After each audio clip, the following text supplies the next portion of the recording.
Now we move on to our second major story.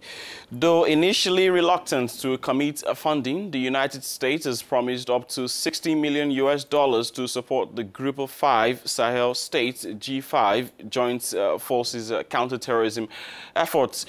Coming after the killing of 4 U.S. soldiers in Niamey, U.S. Secretary of State Rex Tillerson said the funds pledge, which must now go through Congress, will bolster the U.S.'s regional partners in their fight against Islamic State and other terrorist networks in the world.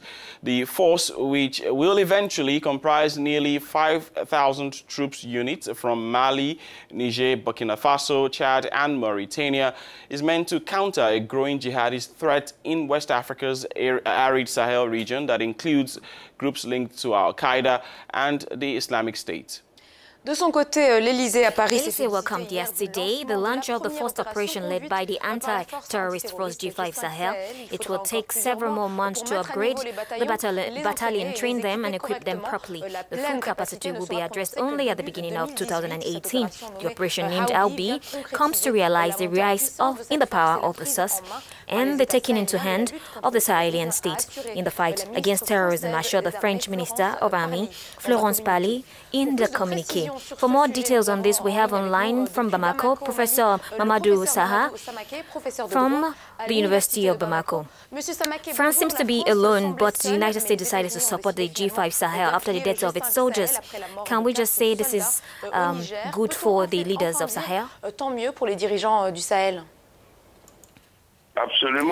Absolutely good for the leaders of Sahel, provided that the aid does not stop at $60 million. You know, there was a whole coalition of 15 countries in Afghanistan, and they are still there, and yet the problem is not solved.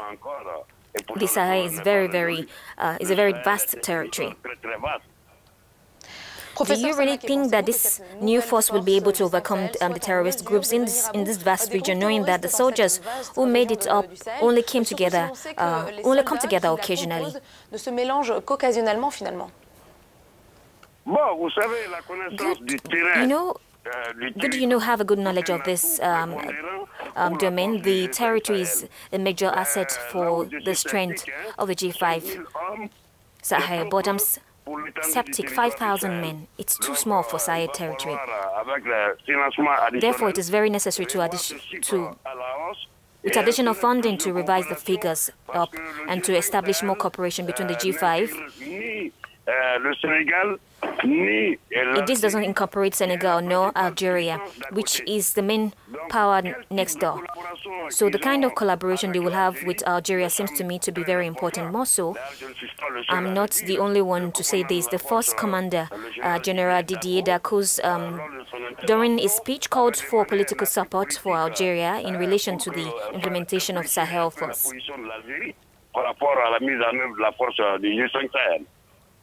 Not associating countries such as Senegal and Algeria, is it, from your point of view, a strategy? For instance, Senegal is spared from terrorist attacks.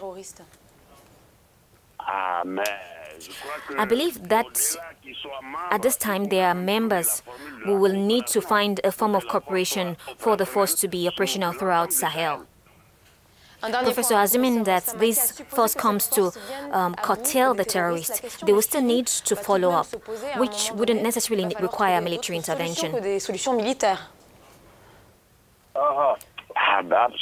Absolutely, the solution is not only military. Problems are first development problems.